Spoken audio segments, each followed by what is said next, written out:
Oke, jadi ada berita hangat dari emiten perbankan kita yaitu Bank Mandiri yang akan melakukan aksi korporasi yaitu stock split dengan rasio 1:2 yang akan dilaksanakan mungkin di bulan April 2023 ini.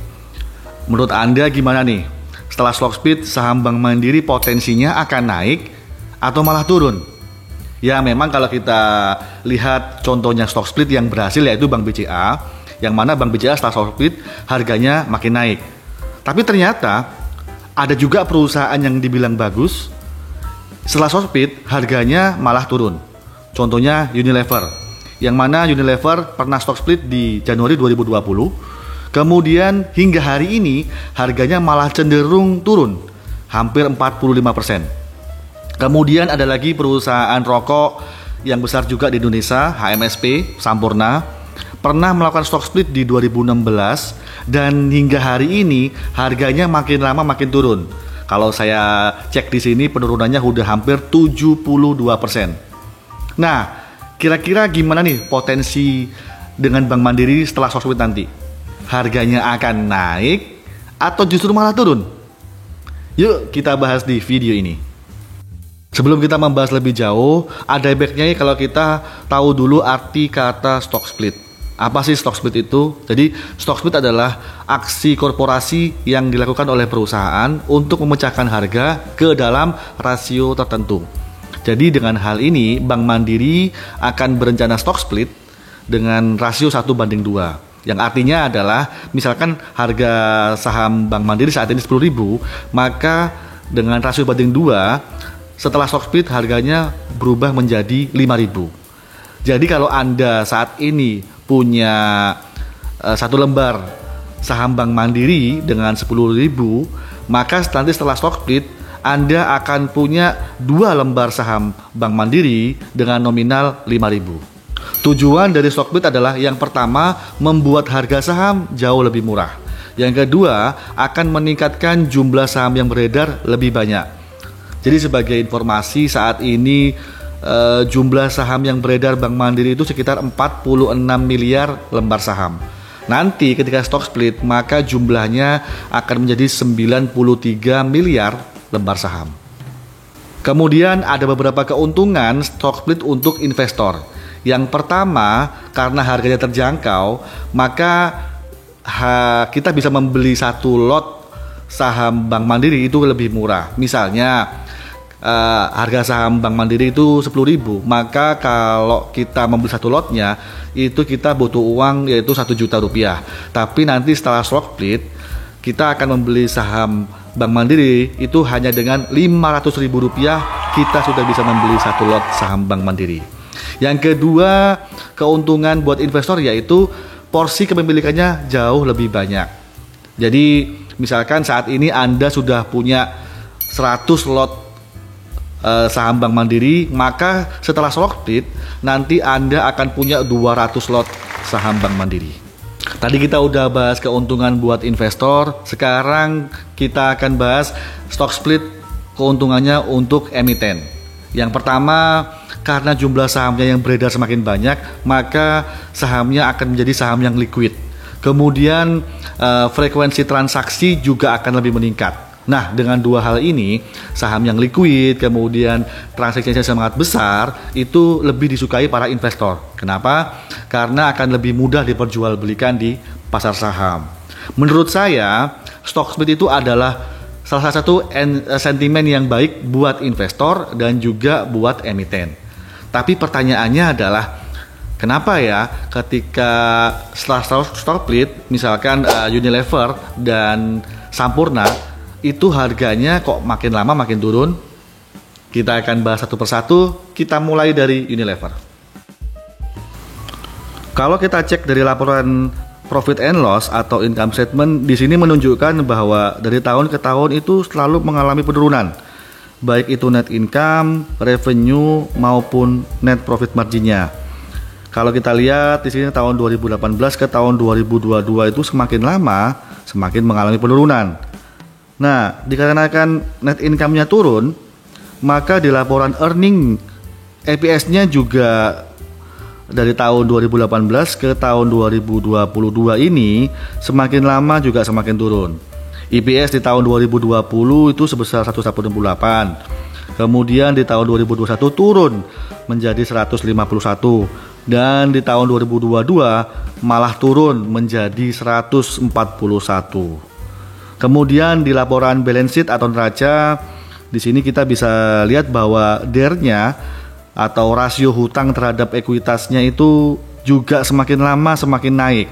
Terutama DER di tahun 2022 yang hampir mencapai 360%. Yang artinya hutangnya semakin lama semakin banyak, tapi ekuitasnya turun.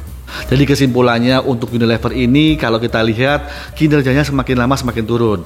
Bisa terlihat dari labanya semakin turun, IPS-nya turun, bahkan utangnya juga semakin tinggi.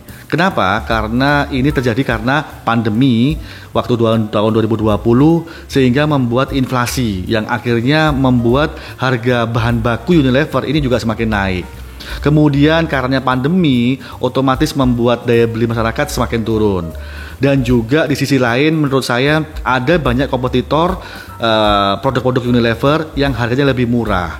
Jadi walaupun dengan stock split dengan seharusnya harga lebih bagus, tetapi keadaan dari kinerja Unilever yang kurang bagus akhirnya membuat harganya juga turun sampai hari ini. Untuk HMSP kita cek di laporan income statement di sini juga menunjukkan bahwa dari tahun ke tahun itu mengalami penurunan, baik itu net income, revenue maupun net profit marginnya. Kita bisa lihat di sini terjadi penurunan tahun 2018 ke tahun 2022. Semakin lama semakin turun ya. Dan dikarenakan net income-nya turun, maka untuk laporan earning-nya, IPS-nya juga tahun 2018 ke tahun 2022 ini makin lama semakin turun. Kemudian kalau kita bisa lihat di sini IPS-nya di tahun 2019 tuh 118, kemudian di tahun 2020 itu turun menjadi 74, kemudian di tahun 2021 turun lagi menjadi 61, dan di tahun 2022 itu turun menjadi hanya 56. Kemudian kalau kita lihat di laporan balance sheet atau di neraca, kita juga tahu bahwa hampir sama seperti dengan Unilever. Di sini terlihat DER atau rasio hutang terhadap ekuitasnya itu juga makin lama semakin naik. Terutama di tahun DER di tahun 2022 itu yang mencapai hampir 83%, yang artinya juga hutangnya semakin banyak, tetapi ekuitasnya malah menjadi turun. Nah, jadi kesimpulannya menurut saya adalah kinerja HMSP itu hampir sama dengan Unilever, yang mana semakin lama semakin turun. Kita tahu bahwa kinerja HMSP turun itu salah satunya adalah faktor dari naiknya tarif cukai rokok. Dan juga di kemarin waktu pandemi itu membuat daya beli masyarakat juga semakin turun. Dan kalau saya lihat sekarang itu banyak masyarakat yang beralih dari rokok konvensional beralih ke rokok elektrik. Jadi kira-kira itu yang membuat harga saham HMSP semakin lama semakin turun. Nah, keadaan ini sangat berbeda jauh dengan kinerja dari Bank Mandiri, yang mana Bank Mandiri ini punya kinerja semakin lama itu semakin bagus. Nah, saya sudah bahas kinerja Bank Mandiri itu di video yang ini ya. Silakan Anda cek untuk lebih detailnya. Oke, kalau kita lihat dari laporan income statement di sini, Bank Mandiri ini adalah salah satu contoh perusahaan yang bagus karena dia dari tahun ke tahun mengalami peningkatan. Kita bisa lihat di sini tahun 2018 net income-nya 25 triliun. 2019 naik menjadi 27 triliun. Kemudian tahun 2020 karena pandemi turun 17 triliun. 2021 naik lagi menjadi 28 triliun dan di 2022 naik drastis sebesar 41,1 triliun. Dan ini naiknya sudah hampir 47% dibandingkan tahun 2021. Nah, dikarenakan labanya naik, maka membuat IPS dari Bank Mandiri juga naik.